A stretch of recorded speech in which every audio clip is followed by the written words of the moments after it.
academia at Santa Cruz and then working on Mafia 3 most recently and its DLCs, I wasn't so fortunate, and I actually was brought on, especially for Mafia, to work on systems that were already in progress and needed some work. And so when you're thrown into this situation, a lot of the times it can feel like, you know, designer versus system, like you're kind of butting heads with this huge behemoth that you have no idea really how to tackle. Feels like a huge problem. So hopefully today I'll give you some tools and advice for how to wrangle these systems and make them do your bidding and just pull them into submission. So the main thing, main first, middle, and last thing all the time is to understand the problem. And this may sound obvious and simple, but it's actually a huge endeavor. So to start understanding the problem, the number one thing that you want to do when you first get onto the project or onto the studio is before you hear anything, before you do anything, play the game first. Your set of fresh eyes are invaluable to the team. And play the game as a whole, focus on your system, but also look at, you know, all of the disparate parts that touch your system and make a list of these gut reactions. It's really valuable, and you'll also come back to it eventually. So when you first get your hands on the game, it'll either feel something like this, extremely complicated, like way too complicated, you have no idea how to navigate it, or it'll feel really simple, really deceptively simple, like, oh, why did they invite me here to do this? It seems like nothing needs to be done. And sometimes this is even harder than the complicated part, because then you have more digging to do. So after your first gut reaction, you need to learn the history of the system. And this is really important because you want to know all of the decisions that have led up to where the state of the system is at. You want to know good things that have gone through, and for the bad things, why are they there? It's not like people just, you know, put bad ideas in there on purpose. You want to know why they came to be. So in putting this talk together, I also polled the dev community at large and got a lot of quotes and advice from people who have a lot more experience than me. So this is one just echoing what I just said, because you don't want to, you know, retread ground that the team has already gone over. The previous designer is usually a great resource. They're the ones that have been living and breathing the system before you got there, so they know all the pitfalls. They probably have some degree of blindness or blind spots just because they're so close to the system, but even that perspective is valuable. And it might give you clues into like what other people might not be catching about the system. And a lot of the time you'll come on and the team will tell you, okay, this is what's wrong, but sometimes they don't totally know, and it's not totally documented. Like when I went on to Mafia, sometimes the game just gets so big and you just start going, you know, full steam, and you don't update documentation and things get lost. So talking to the previous designer is always a good thing to do. You want to learn kind of what's set in stone, what's still kind of up in the air and in flux and not decided, and also what's malleable. So what are the things that you can change, and kind of what's the box that you're working in. So now you kind of want to understand the bigger picture around the game, not just the game itself, but the people is also really important to making changes to the system. You want to identify the key stakeholders in the system because they're the ones who are going to be, you know, approving or rejecting your ideas, and if you build up trust with them, everything will just go smoother. You want to talk to different disciplines as well. You'll get different angles and different advice from the different parts of the team. And similarly, you want to know the production realities for the game. You may just come on and immediately think, oh, I have the best solution, but if you don't have the resources or the time, then it won't work. So you definitely have to talk to your production team, and who knows, maybe the reason why things went bad was because the previous designer didn't take this into account, so you definitely want to look at that. And finally, you want to look at comps, similar games to yours, and just see what's going on in the field, what's best in class right now. So say you're trying to make a next-gen open-world shooter, and you're tasked with looking at the shooting mechanics, something's wrong with them. Look at some best-in-class shooters and see what they do well, see what they're lacking in, and definitely don't use comps too much as a crutch or copying or anything like that, but it's really, really important to know the landscape for what you're looking at. So once you have all of this, information, the next thing you want to do is play the game again. And to the list that you already have, add another list that takes into account all of the information that you've absorbed from the team. And then putting these side by side, you'll be able to start identifying some issues and going in and really starting to diagnose what's wrong with your system. So you want to look at the game and kind of break it down into all of its disparate pieces. You want to look at the core mechanics, the core loop, the supporting features, as well as your feature, and try to see where there are sticking points in different areas of the game, and try to cross-reference those with the list that you made, the list of issues that you made, so that you can maybe see where some actionable things are that you can look at. And if you don't take apart the game, then you may run into this issue where you're just looking at it on the surface, but there are actually a lot of moving parts underneath that are affecting your system. And there could be a lot more underneath that you just have no idea of. So what else is your system tied to, and is what's wrong just a symptom of a deeper problem, or is it the problem?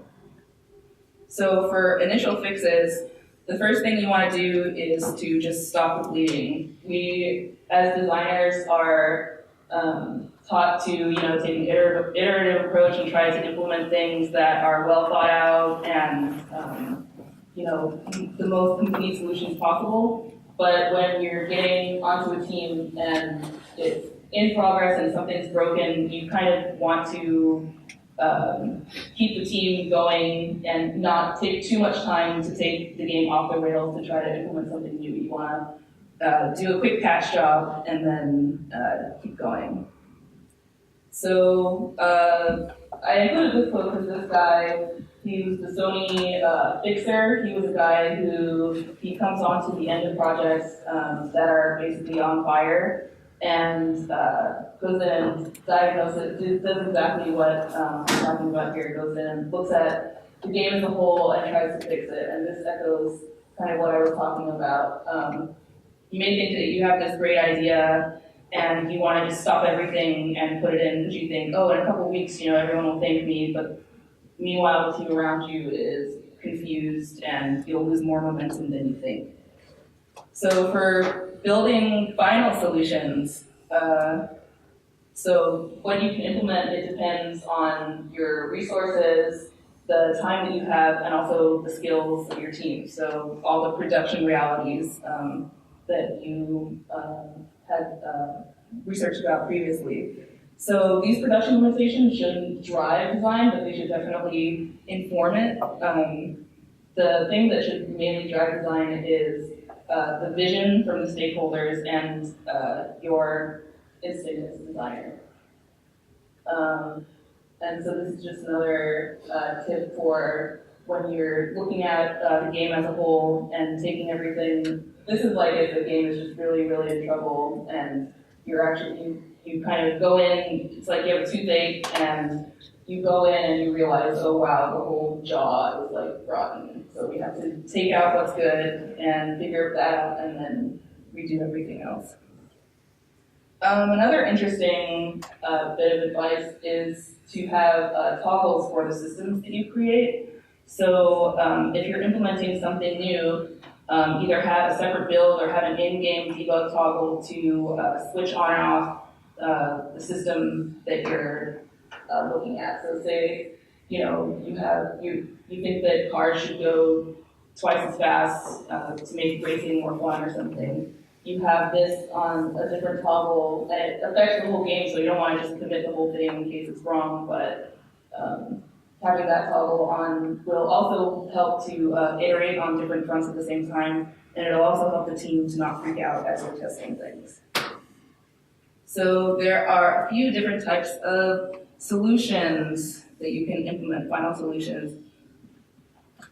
One of these is the tweak, and this is a small change, and it's the least expensive, just going in and, so for example, if you're tasked with, like, come on, they're like, hey, our racing sucks, can you help us?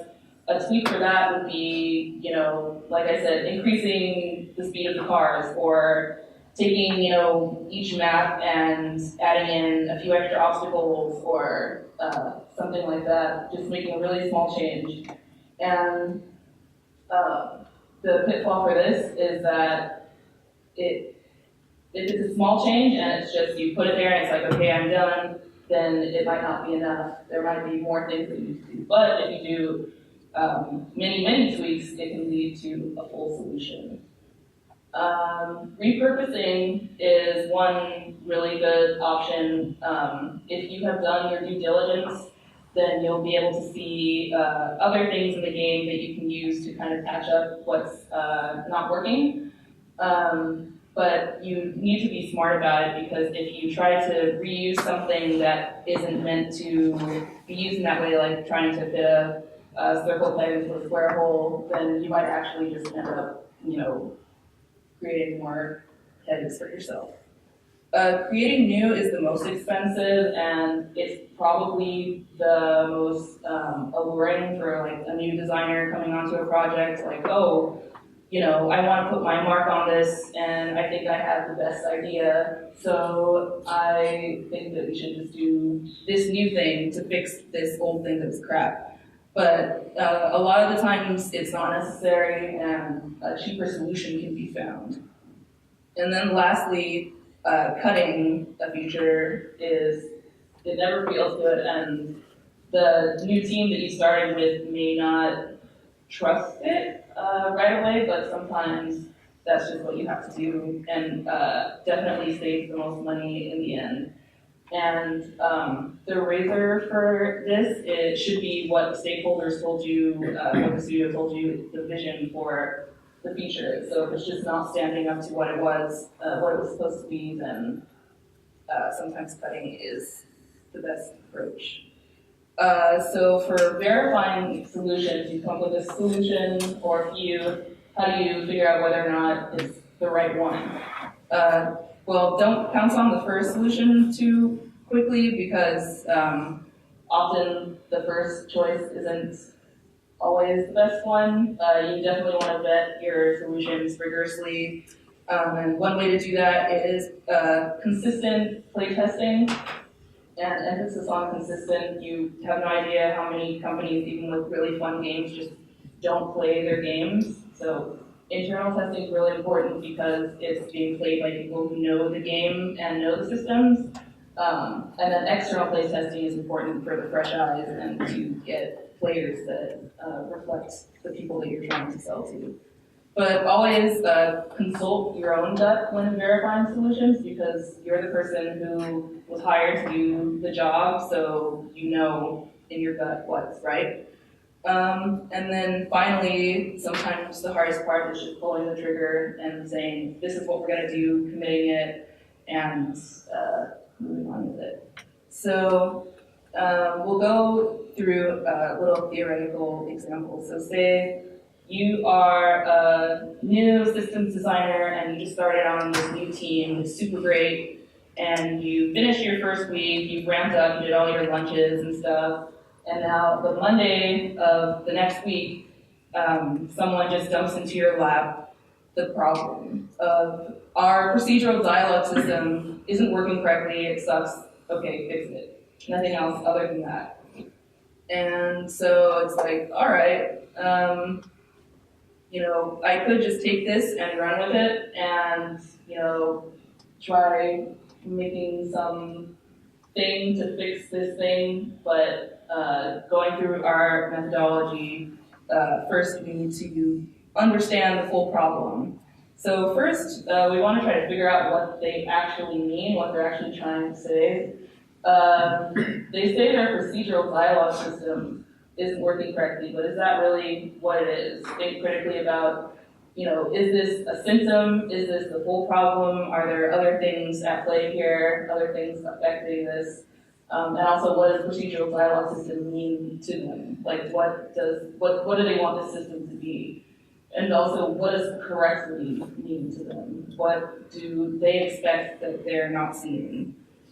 So getting the answers to these questions early on is important so that you don't start forming assumptions about what these words mean.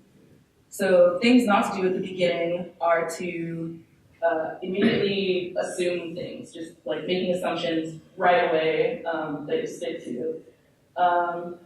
Or just like we talked about, accepting the problem as the people tell you, because a lot of the time, even if people think they know what's wrong, it's probably not the whole thing.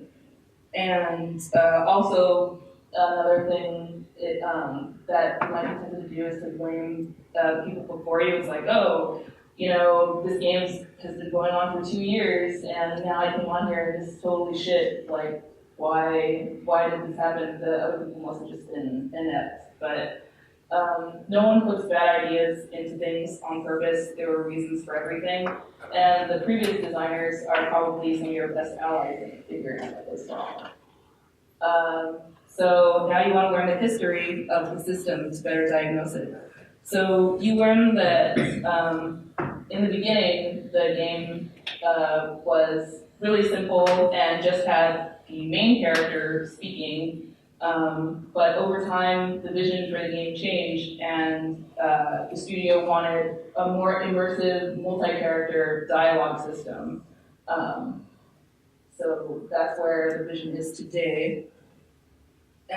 So to get the bigger picture, you need to go around the studio and start talking to people. So what does the previous designer say? Oh, there were so many vision changes, it was kind of just a lot of thrash, and so we have what we had before, which is just, the one character speaking and the other characters kind of just, reacting unintelligently, but we didn't really get more past that. And what about the programmer? Oh yeah, when the vision change happened, I had a kid, so I was out for 6 weeks. Okay, well, that's helpful information. The producer is probably going to tell you, the time constraints, the resource constraints, basically all the things that you can't do, but also will point you in the direction of people who can help you. But then probably the biggest influence is going to be the studio head and the studio execs who say, we've always wanted, they hold the vision that you should care about. And they say, we've always wanted this immersive dialogue system, and we realized that what we had before just wasn't enough. So we wanted to extend it, and we wanted to expand it so that multiple characters can react to the main character and also to events in the game and other dialogues. So that's a key bit of information. They want the dialogue system to be integrated with the rest of the game in a big way. So kind of growing from that small vision up to a bigger one is probably one of the reasons why the system just doesn't fit in correctly right now. So what are the issues? So first, obviously, play the game and make note of the issues you can see. So you notice that when the main character is talking to, a supporting character, they kind of just read their lines unintelligently. There isn't really any reaction to whatever the character does or has done. It's just kind of like, hey, and here's your mission or whatever. And you also notice that none of the characters, either the main character or the supporting character, they don't gesture at all in conversations, which from studying, competitive analysis, you know that other games have really lifelike gestures, and so it's important to include that in any dialogue system. And also, no matter what the player chooses in this kind of ramshackle dialogue tree system that they have half implemented, no matter what you choose, nothing really happens in the game. The game doesn't really react. So at this point, it's kind of common to think, wait, like this, it has problems, but it's not that bad. Like, how broken really is this? How much do I really want to change this? Like, it seems really risky to create new or pull out anything, especially if it's a big AAA game with lots of moving parts and systems. Maybe I should just leave it alone. Maybe it's just not that broken. But you're the person that was hired to do the gig, and you're hired for a reason. So you definitely just got to be confident that you got it. A lot of systems designers come on, and the confidence thing is an issue. But the game deserves the diagnosis and the analysis that the players do. So definitely dig deep and try to find the issue. And so the designer tells you, oh yeah, we have a tag system, but because we didn't think the characters were going to be reacting to events, we only have tags for each character. So the characters basically only know when they're talking to each other, and that's how they pull dialogue pieces. And the animator tells you this interesting bit that the game actually used to be a first-person game, so that's why there are no animations or gestures for the player character, because they didn't need them. And also, we actually just thought it was fine that the NPCs were static during the conversations and not really doing anything. And this is an interesting issue when the folks at the studio think that things are just kind of fine the way they are. It's easy to just go along with that and be like, oh yeah, they think it's fine, then I probably shouldn't mess with it. But, having studied your comps and knowing, okay, this is the right way to do this, it's important to push back and let them know, no, we definitely need gestures if we want to make, this score on Metacritic or what have you. And lastly, the way that we tried to make dialogue more interesting was to create a dialogue branching system. But we haven't nailed it down yet, but that's the first thing that we tried. So now you have a bunch of information. So for an initial fix, you want to just first go in and fix anything that's obviously broken, like if there are some lines being read by the wrong character or something, or some lines that aren't even being pulled because they're missing tags. Fix those things. And also, one handy thing you can do is if there is a progression system already existing in the game, like an experience system or level system or anything like that, you can link the choice. You can see if you can link the choices to that system, so that in a really simple way. So, if you say pick,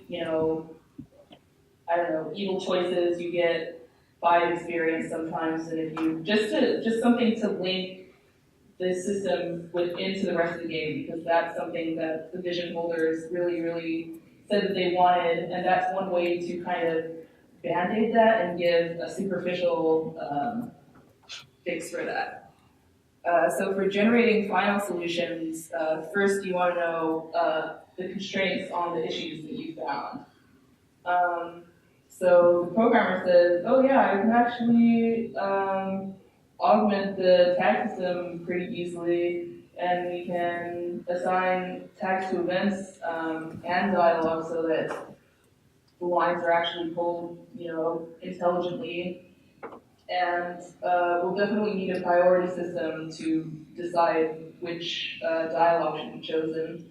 So sometimes things that you think are going to take a long time if you talk to the right person, you'll actually find that they can be done more easily, and vice versa. You don't want to sit on a solution thinking, oh, it's going to be super easy, and then find it's going to be, weeks of time. So the producer tells you, sorry, there's no budget for new animations. Nope, not going to happen. You can't do gestures. And the producer also tells you there's no budget for branching dialogue, so you can't do that either. So that is the information that you have. Analyzing your team and your resources, you have more writers and scripters and designers than artists and animators. So you can write more lines and you can kind of like tag more dialogues, but you don't really have a lot of resources for making animations. And you also have 6 months until shipping, so those are your constraints. So of the few issues that you found, you want to prioritize the things based on what the stakeholders have told you. And so ordering them this way, the stakeholders, well, number one, you want to make sure that the dialogues are being chosen correctly, just to make sure that the system doesn't feel just inherently broken. And if the game was more experiential and more, we want these conversations to just feel extremely lifelike and really immersive. You might put gestures before the integration into the game, but the stakeholders seem like they want more of a systems focus for this, and not necessarily the experiential part, so gestures can go under there. So now that you have your priorities, you make your decisions for your fixes. So for the tag system, it seems like you can just tweak it. You can add tags into a system that already exists. You can tag new dialogues and events with the programmer's help. So this seems like an easy win and also a way to add some depth to the system and make it feel more reactive to the rest of the game. For dialogue trees, it doesn't really seem like this adds a great deal to what you're trying to do. Actually, there are ways that you can make the game feel like it's reacting to you in a way that doesn't involve creating a dialogue tree system. A lot of the time, you have these that they're like kind of just a cure-all for like, oh, you want an interesting, narrative system? There are some dialogue trees in there. But if you tag events that the player actually does within the game and have the characters, when you talk to them, say, oh, you actually did this thing, you don't need trees to do anything like that. So you tell the team, hey guys, that was a cool idea, but we can do this a different way. So you can create new tags for events. This kind of goes along with the tweaking, but the programmer says he'll have to create a bit more for the priority system and the tag system, but because having the dialogue be chosen correctly and intelligently was your highest priority, it makes sense to allocate kind of the most expensive portion of your solution to that. And then finally, after doing some due diligence, you found some animations that are used elsewhere in the game for different in-game cutscenes, but because they're used for the same characters, you can just plop them into to conversations and attach certain animations to certain tags and certain portions of dialogue. And in implementing these solutions, it's really important to ask for help because obviously you're on a huge team of talented people and they're all resources for you. And you can also get opinions from different angles on the team. When you're verifying solutions, one really important thing is to be honest with yourself and let the team give you their honest opinions. You kind of have to just leave your ego at the door and know that everyone's going in there with the game in mind, the game's best interest in mind. there's kind of a tightrope walk of not getting attached to a solution, but also being able to put your foot down and say, no, we're not waffling on this anymore. Like, we have 3 months, we have to do this. So being able to be kind of agreeable and amiable while also making decisions is important. And then finally, for verifying your system and then within the game itself, the best razor for this is the initial vision statement for the future in the game. And usually this culminates with, a final review with the directors and the studio head and the people who kind of brought you on in the first place to validate whether or not this fits in with what they want. And so one note for live games, because I'm sure, I'm sure like most people here are working with live games, but actually like the landscape of games has changed so much that pretty much everyone's working on a live game at this point. They're very delicate and fragile. Everything that I already said applies, but the initial vision is way more important than ever to make sure that nothing that you do kind of disrupts what players already know and the experience that you're trying to deliver. And pragmatism over cleverness wins every time for live games. For example, with Mafia 3, when I came on to fix a couple of systems before the game came out, I could try a bunch of radical things to really turn things on their head before the game came out. But then as I worked on their 3 DLCs, I had to think about it in the way of, okay, when we release these DLCs, this is to a live game. I can't just, I can't increase the price of weapons and because then players will feel cheated and it'll change the whole experience of the game. So you really have to think about solutions that'll fix what you need to fix, but that won't have ripple effects that'll affect the rest of the game. So yeah, and then you do it. So the makings of a business designer, or really this situation happens to anyone who, in any profession who starts, or any field who starts in a new studio that is, you're brought on to fix some problem, whether, like, whatever you're doing. So it takes a lot of listening and a lot of kind of synthesizing what people say, taking in what they say, and using all the other information that you have to kind of glean what they actually mean.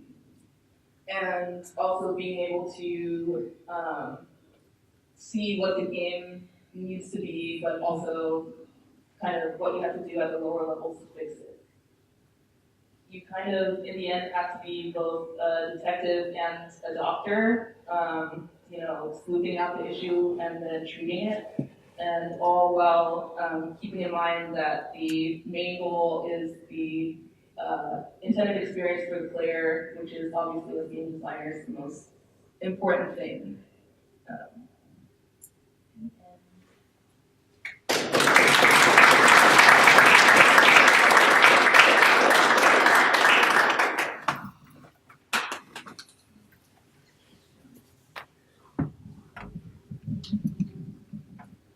What if you have to, in your sleuthing, come across something that kind of the stakeholders are really dead set on? Like, how do you kind of convince them that, hey, maybe we need to do this instead and do this instead?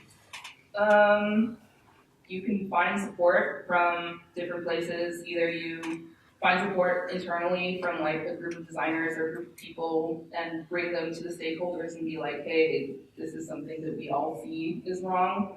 You can find support in external playtesting, kind of gathering data, like hard evidence to show them, basically. And if they're really, really dead set on it, then you just have to find a clever way to fix it and kind of, just do whatever you can, like, for their own good, I guess.